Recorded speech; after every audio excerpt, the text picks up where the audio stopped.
So today is the day. Dillion Gabriel has been announced as the quarterback of the Cleveland Browns. As we predicted back on, let's see, a day or 2 days after the draft, all on video. And excuse my voice, under the weather again, got rid of it, and now it's back. So I apologize for that. Probably sounds like I got like a box of cotton balls in my throat. So Dillion Gabriel, quarterback of the Cleveland Browns, announced this morning. Stefanski apparently informed the team.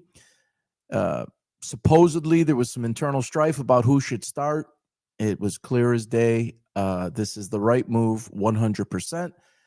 And I'm going to go over a few things. I'll go over some details about Dillion, about Jaxson Dart, about Knapp Collier and what she said yesterday, as well as a little bit of talk about the Lions, Detroit Lions.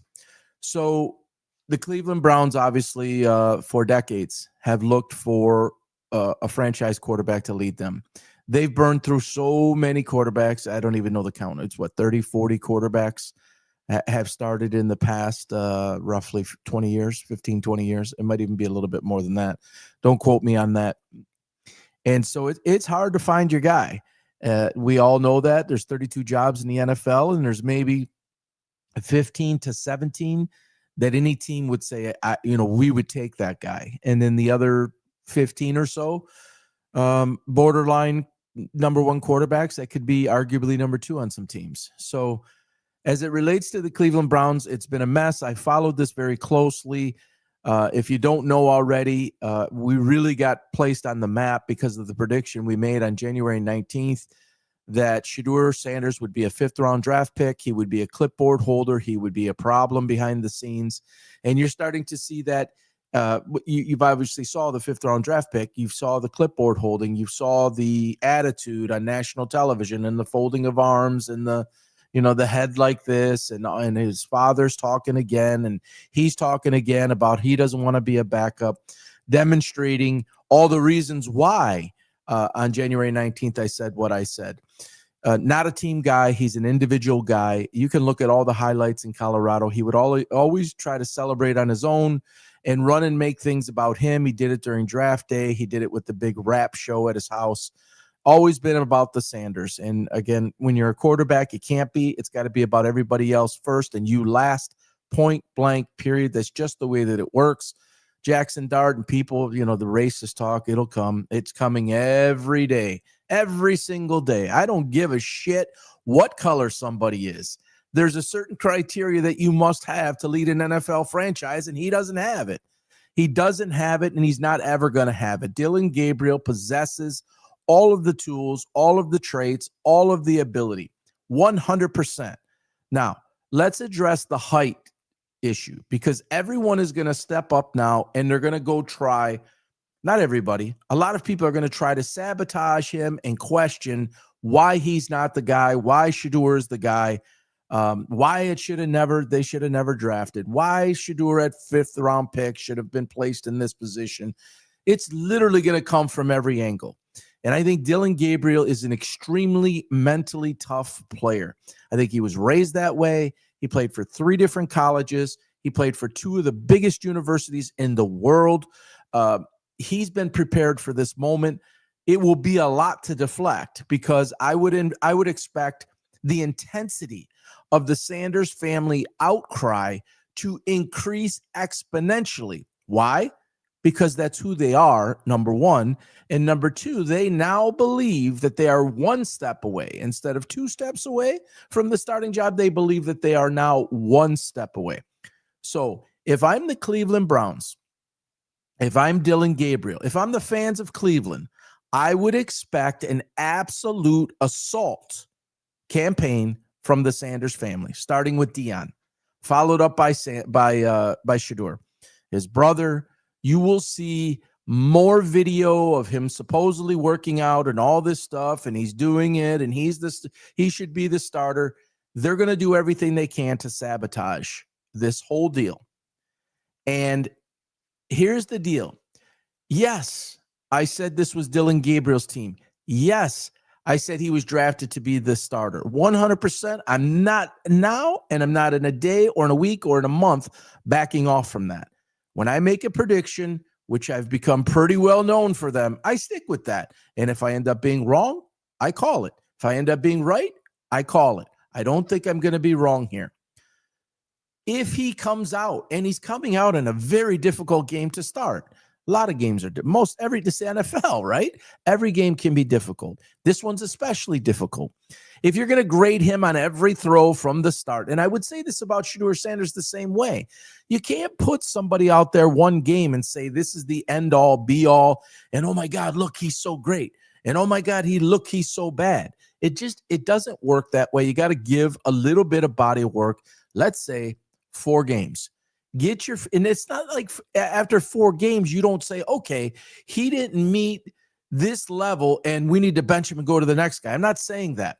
What I'm saying is to develop any reasonable conclusion as to the performance of an individual, particularly a quarterback, particularly a rookie quarterback, not just a backup who's been around, like, let's say, I don't know, a Jake Browning from Cincinnati or Carson Wentz in Minnesota.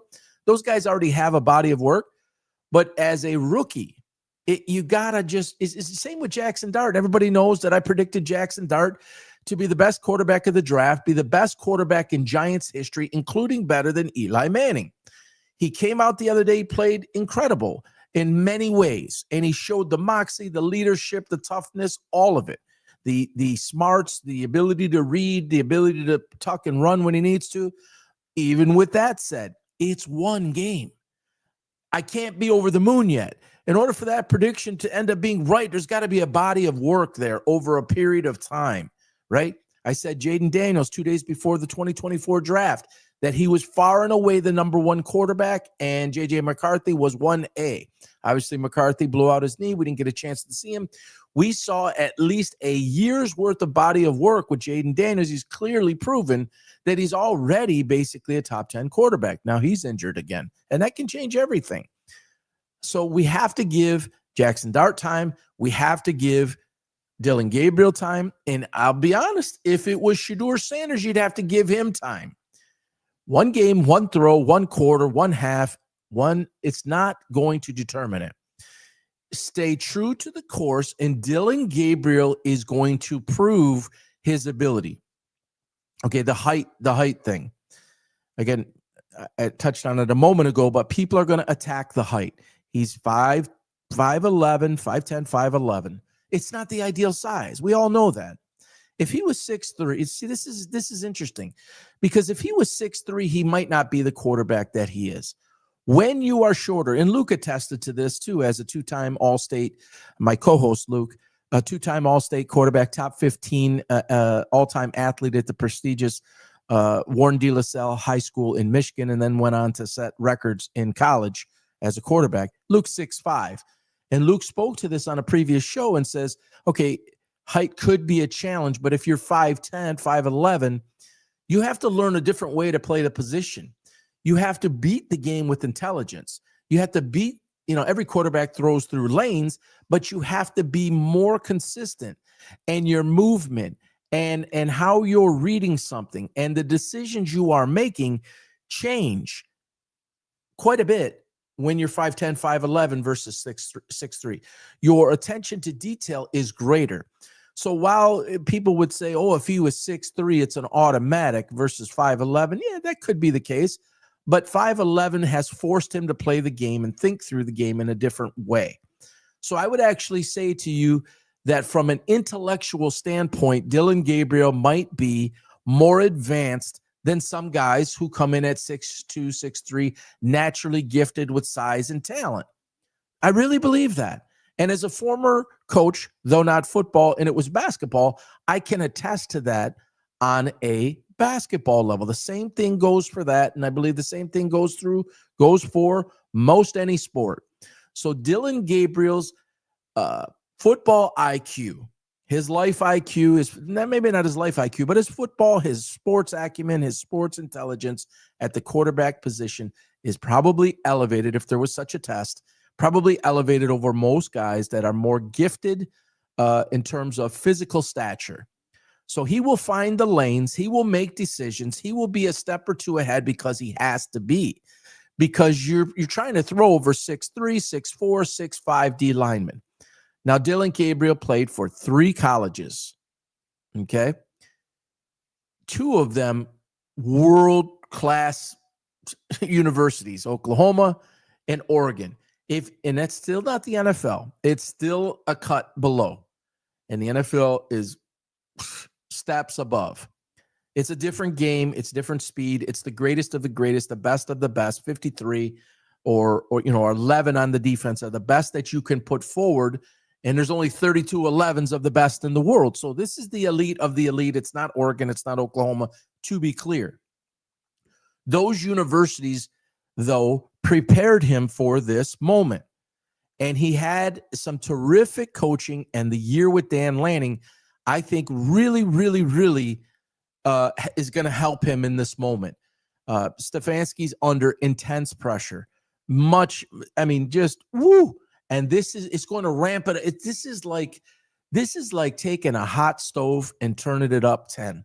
Because if you thought it was scrutinized before with Flacco there and all the heat and Stefanski, it's going next level. It's why I said you don't ever draft this situation a 3rd and a 5th like that with this, this high profile type guy and everything that comes with it, because it's going to skew the moment. It's almost going to cut your legs out of it.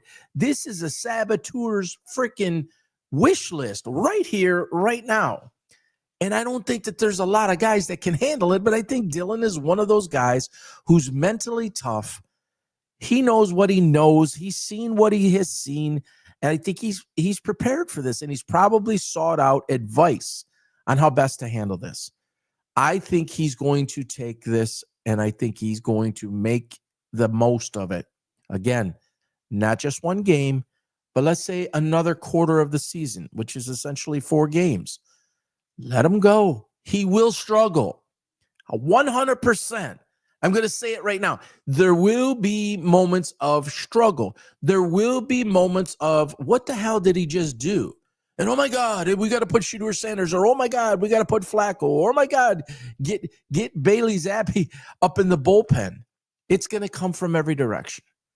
He not only is a rookie and has to overcome the challenges of going from college to pro, like, you can prepare all you want. It means nothing, 0 by comparison until you're actually in the live moment and people are trying to take your freaking head off. You can't even compare the preseason. It's 2s, it's 3s, it's 4s. No knock on those guys, but it isn't the best of the best. And they're not even playing 100% full speed in a lot of cases, in my opinion. And that's a big statement. And I don't mean to offend anybody, but this is just go time. It's 17 games. It's go time. You're playing for lives, careers, jobs, the whole 9. And those guys are playing for jobs in the preseason. It's just different. There's a different mentality going on right now. So he's got to go in that moment, and he's got to not just meet the moment, he's got to exceed the moment. Like, you have to be so mentally tough. And I say this all the time. Anybody that follows me, and I mean this, the mental clarity, the mental preparation, the mental toughness, particularly at this level, because most of the guys are relatively equal. You have your tiers, I get it. But you're the best of the best in the world at those tier 1, tier 2, tier 3 of that level. The mental preparation and the mental toughness, the mental clarity, the mental acumen is a lot of times what separates one player that's very talented from another player that's very talented. How come the most talented players in the world and have all the physical tools are not always the people who succeed the most? People forget about the mental side. See, I believe Dillion Gabriel is at the highest level of that side.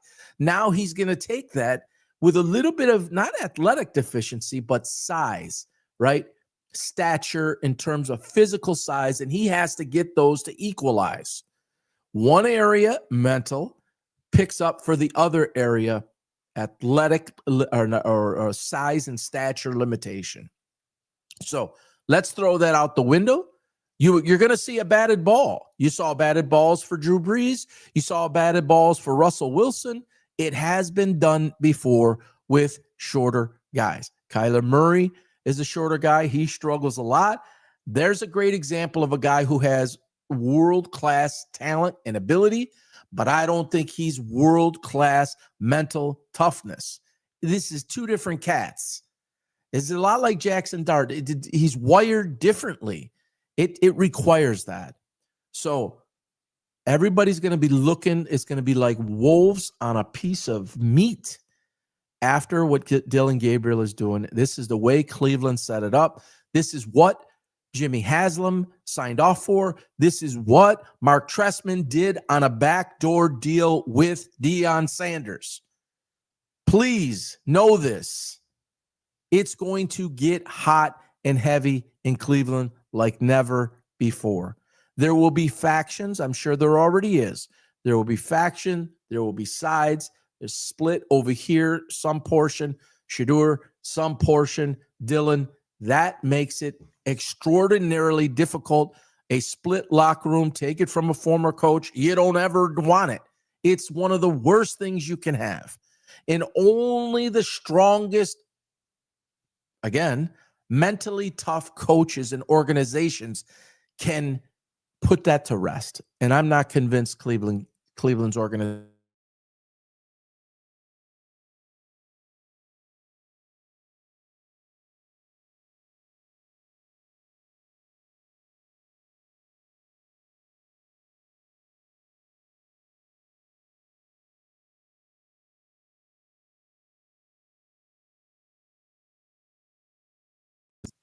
All right, I'm back. I lost my mic there for a second. I'm not sure what happened. What I was saying is Jimmy Haslam has been a massive problem since 2011 or 2012. Since he took over the franchise, he's one of the worst leaders of an NFL franchise, maybe in history. Great businessman in a lot of ways, but that doesn't necessarily translate to being a great NFL owner. And he has constructed this, and he signed off on it and then tried to throw it on Andrew Berry's lap. And I'm not saying Andrew Berry's a saint in all of this, but he threw it on his lap. There's no way that Shedeur Sanders gets drafted unless Jimmy Haslam signs off on it. Point blank, period.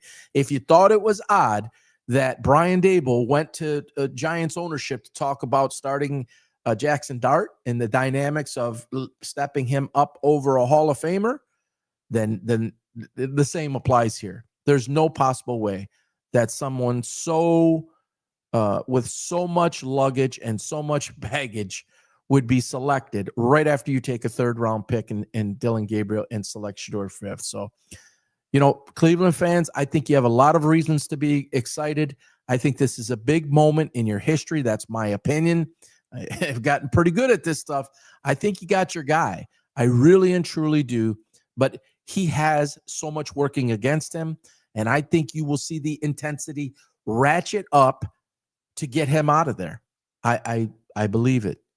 Shedeur Sanders is out of options. There's nobody in the league that wants him. That's my opinion, obviously. I don't think anybody wants him. I don't think he's attractive to have. I had made the prediction that he'd be out of the league in 3 years. I believe his talents. He has a lot of talent outside of the game that I think it's going to pull at him. And you already see the talk about, he didn't want to play backup to Lamar. And I said this on day after the draft. He's not cut out to be a backup. He believes he's the man. Now, we should always, in life, if we're the underdog, we should always be fighting to be number one at whatever it is, in my opinion. But there's a process by which you go through that.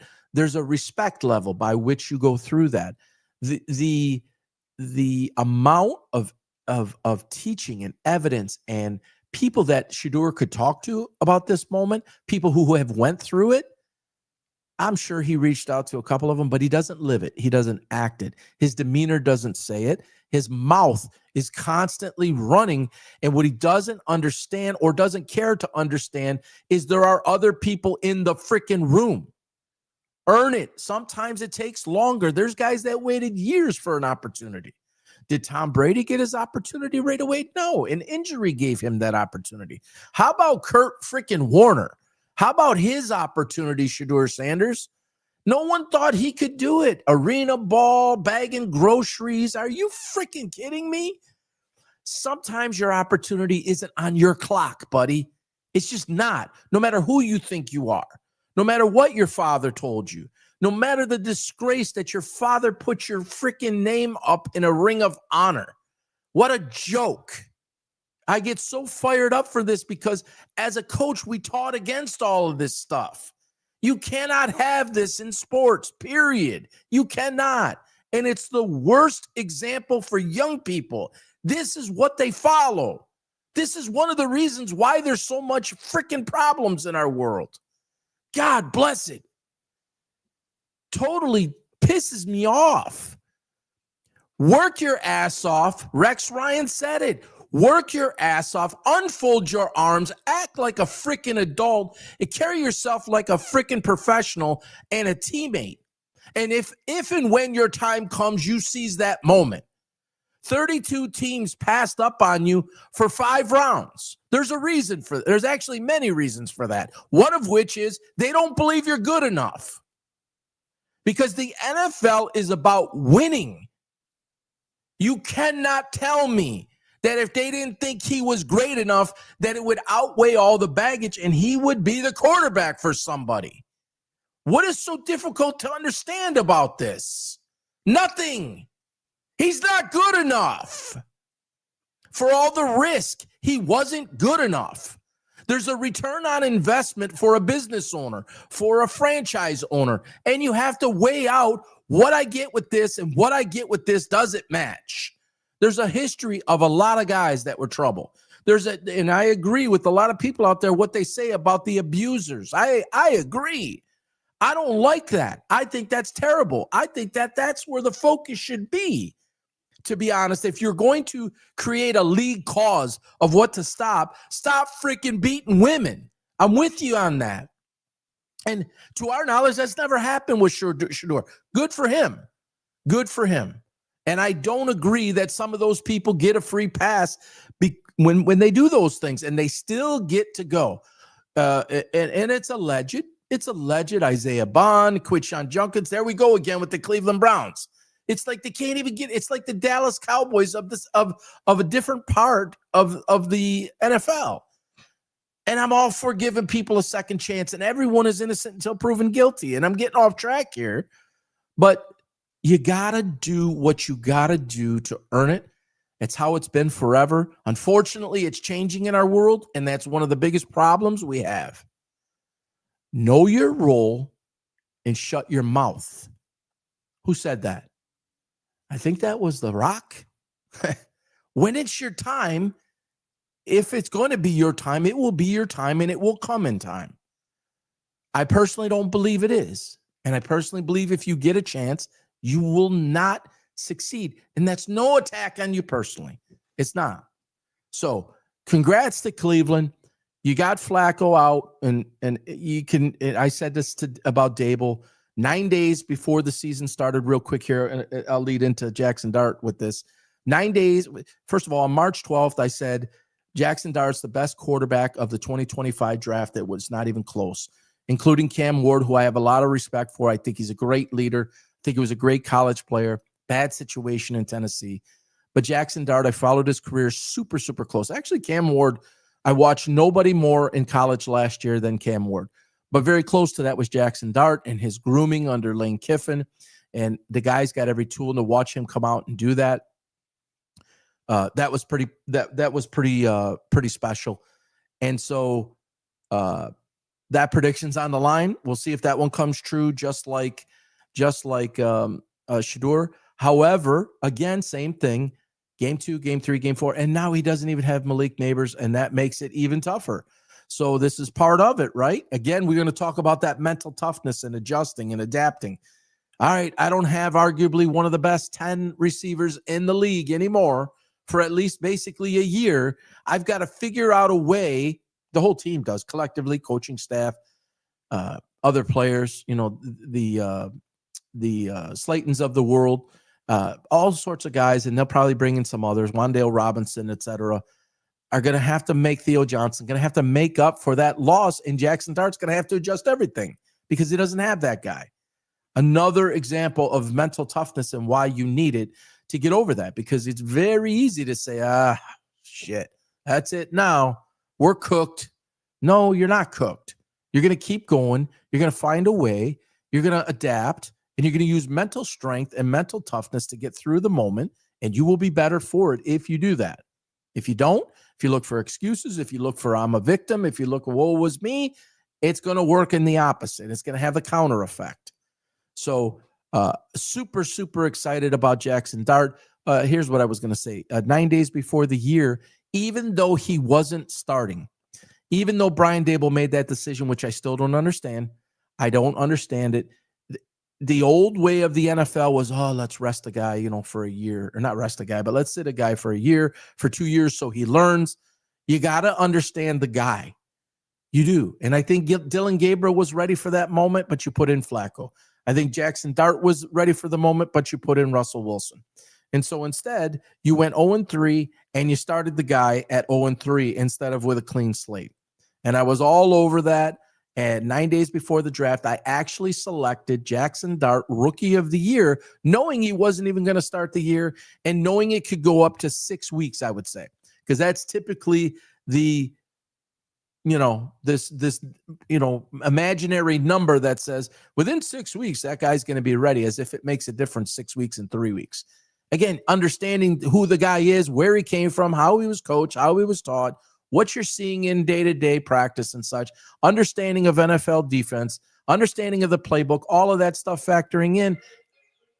Jaxson Dart has been on that been there for a long time with that. But again, week 2 now for him. If he comes in and he doesn't do as well, you don't just scrap it. Got to let him go now. Dillion Gabriel, you have to let him go. No short leash. Let him go 4, 5, 6, 7, 8 games and see what you have. To close up on the Shedeur thing, I'm saying it now. I've said it already here today. Prepare yourselves. This is going to be a shit show in Cleveland. If you thought it was a lot before, this is going to be probably unlike anything we have ever seen on a specific pressure campaign. The Sanders family, Dion in particular, are master manipulators, folks. He is going to coordinate as many alliances as he can. You will start to see him speak more. He was all talking pre-draft. Then he got real quiet. Then he had that, in all due respect, I lost both my parents to cancer. I am glad that Deion Sanders, is cancer-free. But that press conference was done for multiple reasons. It didn't need to happen that way. It's always a show. He used the opportunity to promote his kids. It's just not what you do in that moment, in my opinion. Then he got quiet again. Then he got loud again. And he's been talking and he's been chirping. If you think that was a lot, look out. You're not even going to recognize what's about to happen probably today. I'm here with you guys, but if I go online right now, I go on X or wherever, there's probably already comments. And if it's not, it's percolating like a hot pot of coffee. It's freaking percolating right now.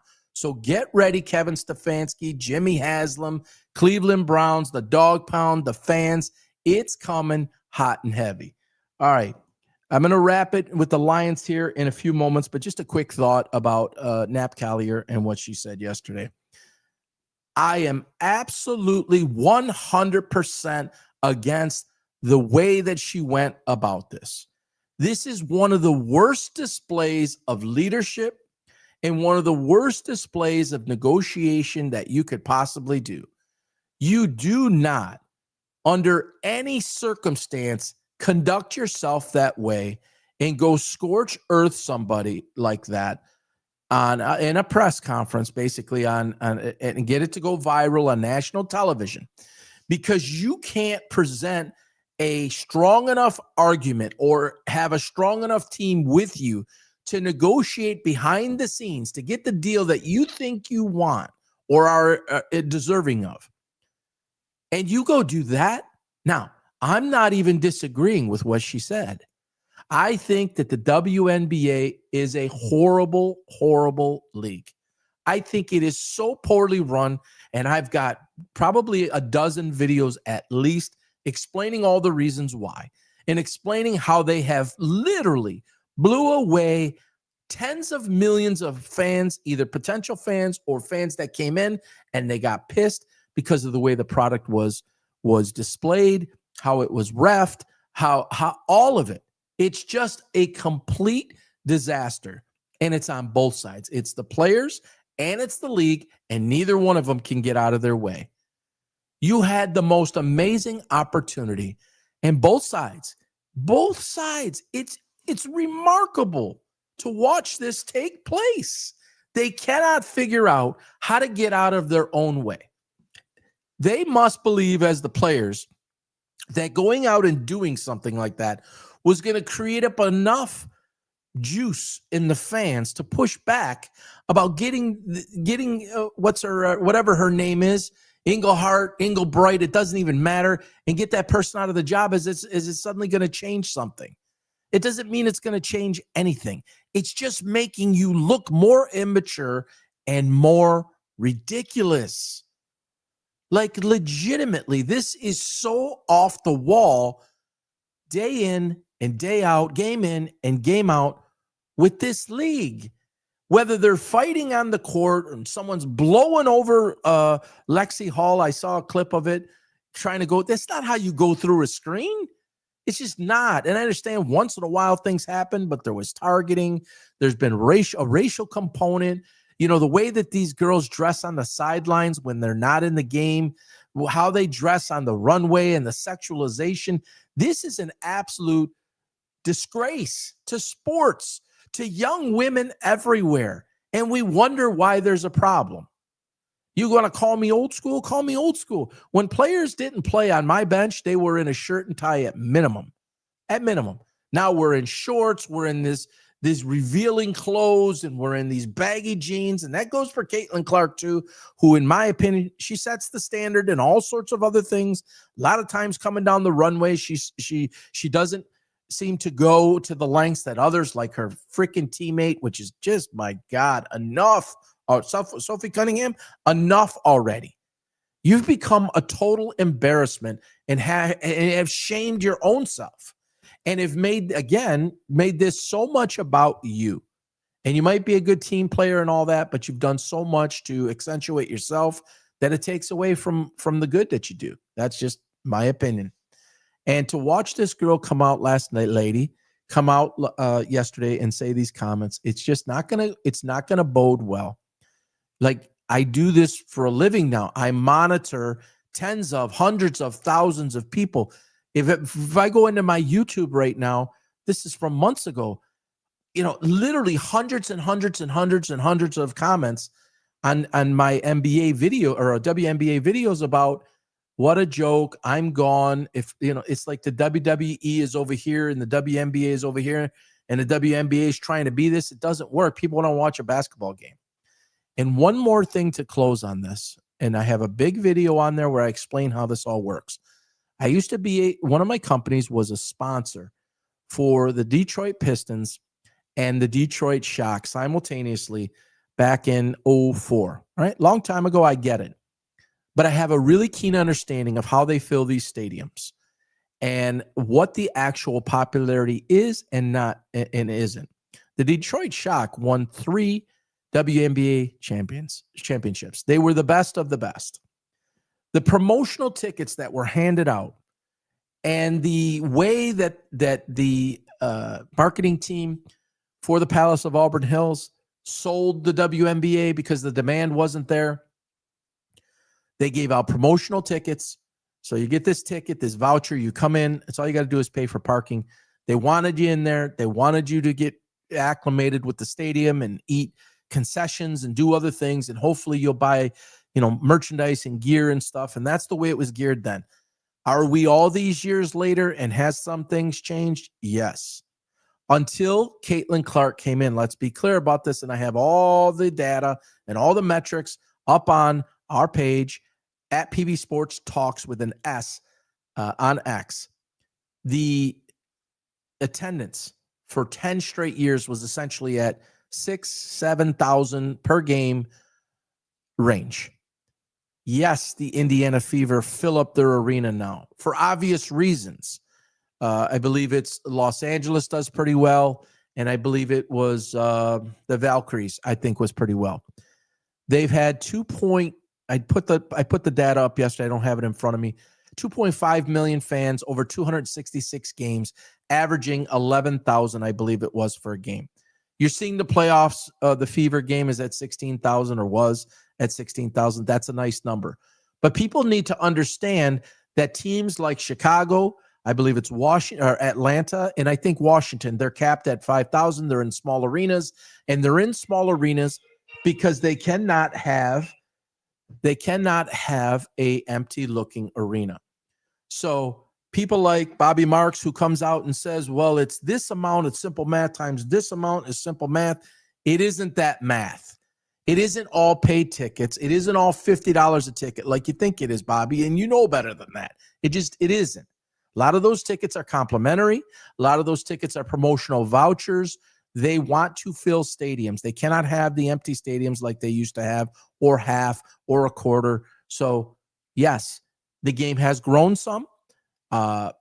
These moves by them are crazy to expand the way that they are. The game will not do it. And I'm out on a limb for freaking 6 months now, and I'll stay there. This Cleveland, Philly, Detroit expansion, it can't happen. It can happen, but it's not going to work.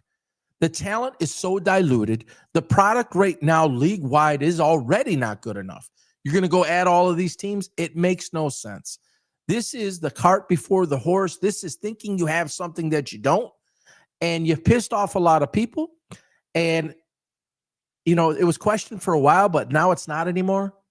And I was all over this, and I got crushed months ago when I said Caitlin Clark, after that injury, and she taps her head on the board, on the backboard stanchion padding, and she puts the towel over her head and she starts crying. I said to my co-host, look, I said, that's it. She's done. What do you mean? Yeah, that's it. It was either mismanaged or they listened to her because of her popularity to keep her out there, and they didn't want to bench her or leave her out, or she was out for a period of time, but she came back too soon. Anyone who knows anything about sports, anyone who knows anything about basketball and growing injuries, it doesn't get any more serious in terms of combining those two, because of the movement and the pressure on a hardwood floor and the stopping and starting and the quick movements puts tremendous strain on your growing. So it was either mismanaged or misdiagnosed, or they allowed her to push and she pushed, and then it happened and people questioned it, and now nobody questions it anymore. And it's just the whole thing. I don't even want to talk about it anymore because it's annoying to watch what they've done to the game that I love growing up playing and coaching for freaking 9 years and 7 championships. It makes me sick. And all of this publicity for the wrong reasons. The merits of the game can't even create that. And that's the sad part. The sexuality, the controversy, the league this, pay us what you owe us on the black shirts. What a joke. All right, wrapping it up with the Lions here. Big show coming this Saturday, live on X, on YouTube, and on Facebook. X at PB Sports Talks with an S, and then on Facebook and YouTube at PB Sports Talk. It's our 53rd week. We just celebrated our 1-year anniversary. Luke, man, he left me hanging. He had a previous engagement, so he missed the big show last week. Tune in with us weekly. This will start the first week of the second year. And you can go up on X and you can rewatch the show and how I broke it down and did behind the scenes of the first 52 weeks, kind of a prep of the next 52 weeks. So we're so excited about that. Let me even just see if I could pull this up as I round this out. It might be here. Hopefully it is. Yep, here it is. Let's see if I can grab it. All right, so on the Lions, we're 4 weeks in. I had them at 3-1 starting the year. I put that out prior to the start. The only difference in the victories was flip-flopped. Baltimore had them losing. Green Bay had them winning. That flipped. But 3-1. Had them 13-4 going into the year. So I love this too because, I'll hold off on that. So 4 seasons ago, this is the 5th season. When Dan Campbell came in, and I've said this ad nauseum, I'm only repeating it again. I see quite a few viewers on here. A lot of people will see this in clips. When Dan Campbell took the job, he was asked so many questions. And anyone who knows about the Lions' history previous to this run with Dan Campbell was worse. I'll just say it was worse than the Cleveland Browns. There was basically no franchise that had it as bad as we had it as Detroit fans for 50, 60 years, over and over and over, coach after coach after coach. What a disaster. So Campbell comes in, he takes the weight of the world on his shoulders. He meets force with force, and there were other people before him that tried to do that. The bar is high, and Marty Morningwig, if you all know, if you all heard that phrase, and he fell flat on his face. There was something about Campbell that you were forced to listen to. It wasn't the biting the kneecap comments. It was about the comment about SOL. And I basically don't want to hear that shit around here anymore. That was the moment. It was 3 weeks, I believe, after he was hired that I made 3 weeks after his press conference that I made the prediction. And boy, did I get skewered. I got skewered by family. I lost a friend on Facebook over it, over the first few weeks of that season. I'll never forget it. And, the Lions started out, 3-13, 9-7 in year two, then went to the NFC Championship, then had the best record in the NFL last year and had a first-round bye and exited. That's the 4 seasons. This is the 5th. When Campbell made those comments, I went out and I said what you see on the screen there. Lions will be in the Super Bowl in 5 years or less. Of course, they were up by 17 at the half in the NFC Championship game 2 seasons ago, which is now 3 seasons ago. And they gave up the lead, and they ended up losing, and it was heartbreaking. So, as is customary with me in my life, it always comes down to the final moment. This is the year where I either look like a complete buffoon or I end up looking like I knew what I was talking about. The Lions are in a phenomenal position right now. And I said this prior to the year that this team was built for this moment. And when I say this moment, I mean the gauntlet of the schedule that they have. This is not just some ordinary team. Again, back to the mental toughness. They're built for this moment. They're built for this type of schedule. They can play any way you want it. I always go back to the Journey song. Any way you want it, the Lions can beat you. They can beat you running the ball with 2 diverse backs. They can beat you in play action. They can beat you offensively in all sorts of different ways. Defensively, while that I believe is the greatest limitation of the team, they have an enormous schematic structure that puts them in positions to succeed without top-line talent, right? World game breakers, aside from Hutchinson and McNeil when he comes back, and Brian Branch on the back end. It's a lot of parts put together. And Jack Campbell's very nice, and Anzalone's very nice, Derek Barnes, DJ Reed. All of those guys are solid players, but they're not like, oh my God, all of these Pro Bowl players like you would look on the offense and say, Jameer and Goff and St. Brown and Laporta, Jameson Williams, basically fastest guy or top 3 fastest guy in the NFL. They are primed to go on an insane run. And last year, which was so disappointing for a lot of people, again, as a coach, I see beyond this. When everybody is touting you, and I put the post up on X today where it talks about adversity can lead to, let me actually pull that here real quick. 1 second. Want to get the exact quote here. Adversity can bring out the best, and expectation can bring out the worst. And so last year, the expectation, the Lions are going to do this, the Lions are going to do that, and they had crazy injuries. Sometimes that can bring out underperformance, whereas adversity can bring out overperforming.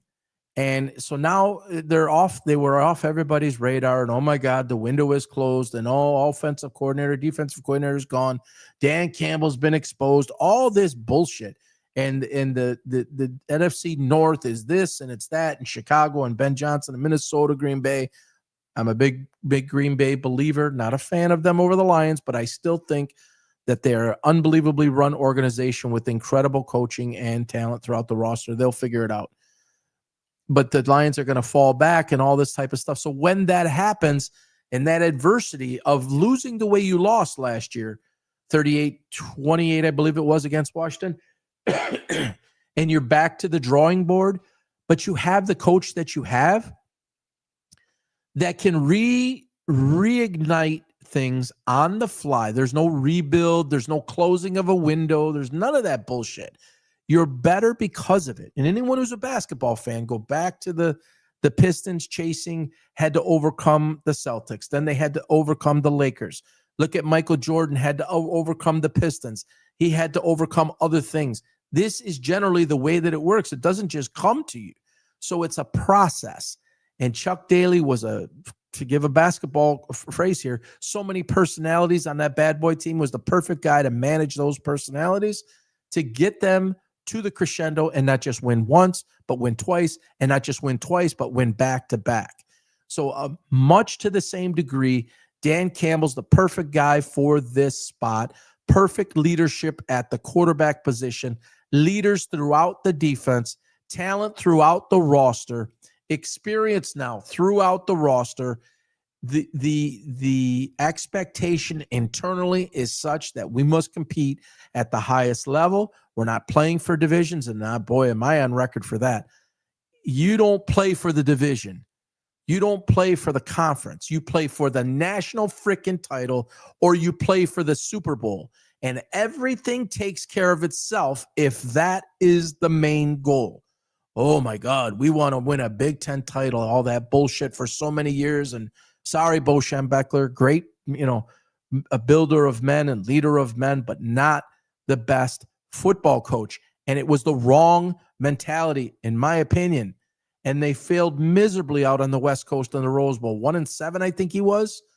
There's a certain way to the Philadelphia Eagles view it as Super Bowl or bust. The New England Patriots and their run, Super Bowl or bust. The New York Giants, when they were really good there, Super Bowl or bust. The Lions, it's Super Bowl or bust. If you're playing for that and you're doing what you're supposed to do to get to that, the division will take care of itself. The record will take care of itself. All of those things will fall into place. If you're playing for the division, that's short-sighted, in my opinion. It just is. So I happen to see all of this as a former coach and player, even at a smaller level, but studying the game and the greatest in the world,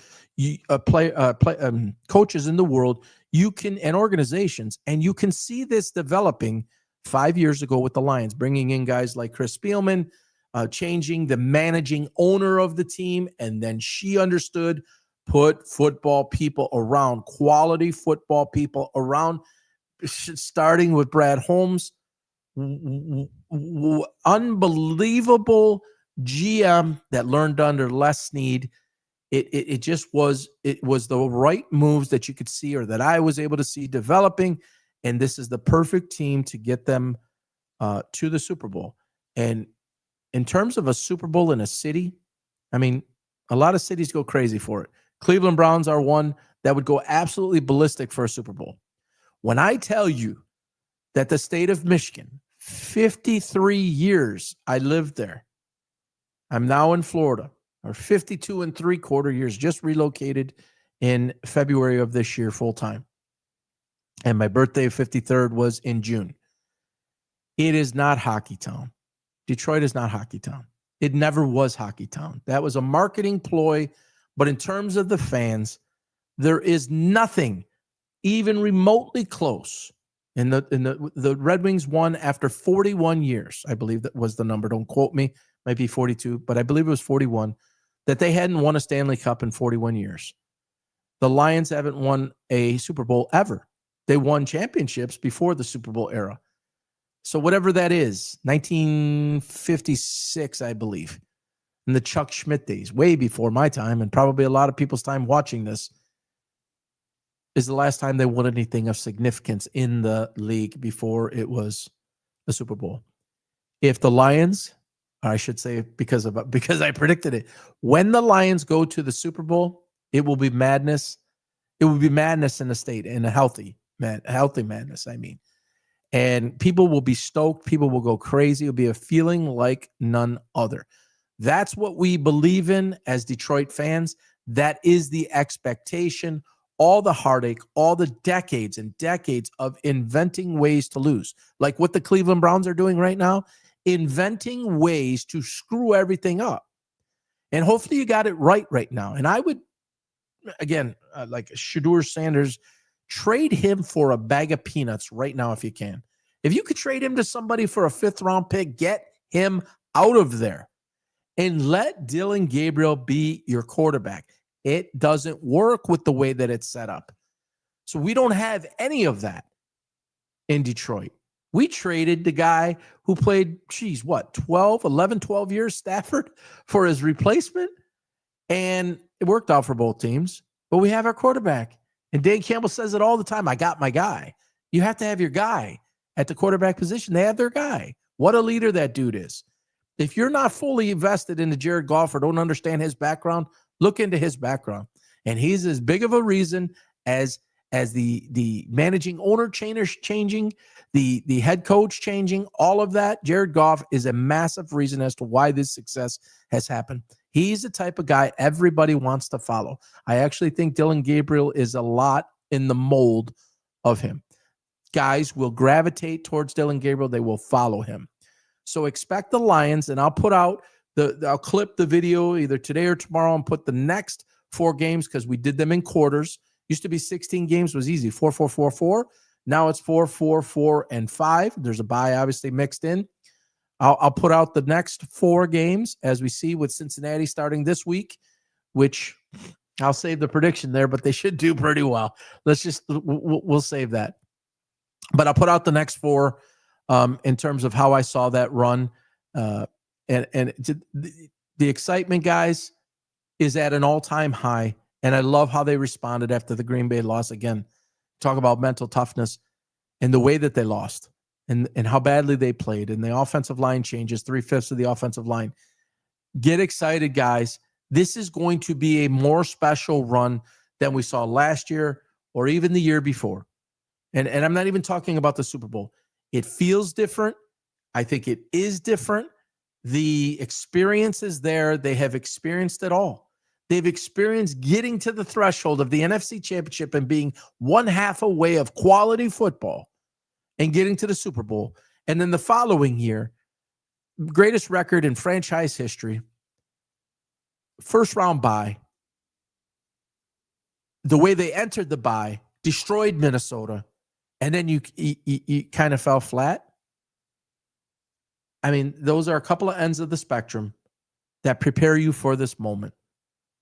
And I think this is special, special, special. And not to mention the injuries that they overcame last year, like record-breaking 21 or 2 guys on injury reserve. And of that, all but 1 was on the defensive side of the ball. And you still did what you did. People lost sight of that, especially the national media. Wake up. What they did was so abnormal last year, considering what they were up against. When Aiden Hutchinson snapped his leg, for a lot of people, that's good enough reason to say, that's it. We're done. No. This made them stronger, more battle-tested, more willpower, more experience, and you're going to see this come through.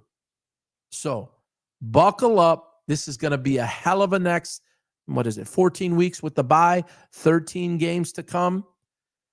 Follow us here.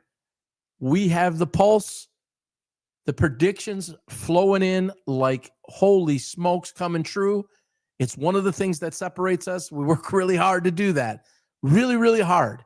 And if I didn't have my coaching background and my business background, I probably wouldn't be able to formulate these and have them come true. But I have a really solid understanding. Luke is an immense help from a younger, more modern, I guess you would say, perspective, different generation.